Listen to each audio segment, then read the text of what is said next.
तो today we will discuss about diabetic ketoacidosis. ठीक है, तो हम बात करेंगे एक मेजर हेल्थ प्रॉब्लम्स के बारे में या फिर मेजर हेल्थ कॉम्प्लिकेशन के बारे में जिसको लेके पेशेंट हमारे पास आता है।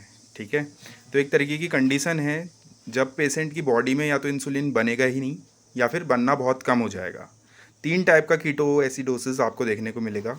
पहला डायबिटिक, दूसरा alcohol and third one is starving. ठीक है, तो डायबिटिक की अगर हम बात कर रहे हैं तो उसकी कंडीशन मैंने आपको बता दी, या तो इंसुलिन बनेगा नहीं या फिर बहुत कम बनेगा। ठीक है, वहीं पर हम बात करते हैं अल्कोहल की, तो जो पर्सन्स लॉन्ग लास्टिंग या फिर एक्सेसिव अमाउंट में अल्कोहल को कंज्यूम करते हैं उन पेशेंट में ज़्यादा देखने को मिलता है।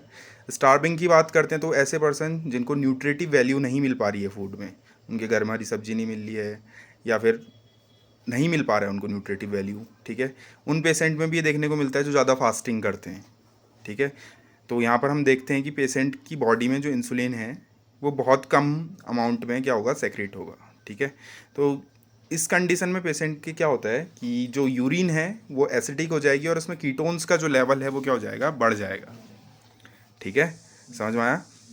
अब क्या होगा कि हमारे पास पेशेंट आएगा तो हम उसको इजीली इन्वेस्टिगेट कर सकते हैं, उसका यूरिन इन्वेस्टिगेशन के थ्रू, उसके ब्लड इन्वेस्टिगेशन के थ्रू। लेकिन हमने हमेशा ध्यान रखना है, ठीक है, कि हमने क्या करना है, हमेशा early diagnosis, early treatment provide करवाना है। यानी कि जो भी हमारे क्लिनिकल इन्वेस्टिगेशंस होंगे वो जल्दी से जल्दी सेंड करने हैं, क्योंकि ऐसी कंडीशन में पेशेंट की कुछ ही आवर्स में क्या हो सकती है, डेथ हो सकती है या फिर उसके लिए लाइफ थ्रेटनिंग कंडीशन बन सकता है। ठीक है, पेशेंट हमारे पास कॉम्प्लिकेशन लेकर आ सकता है। ठीक है, उसको फर्स्टली वर्टिगो की कंडीशन हम देखने को मिलेंगी, यानी कि चक्कर आएंगे उसको। ठीक है, वो फेंट हो सकता है, बेहोश हो सकता है। ठीक है, उसको कन्फ्यूज़न होगी बहुत ज़्यादा। ठीक है, एब्डोमिनल पेन होगा, नोज़िया वॉमिटिंग हो सकती है साथ में। इस तरीके की कंडीशन हमारे पास पेशेंट लेकर आएगा। तो हमने क्या करना है, ऐसे पेशेंट को अर्ली डायग्नोसिस करना है, अर्ली ट्रीटमेंट देना है और प्रॉम्प्ट ट्रीटमेंट प्रोवाइड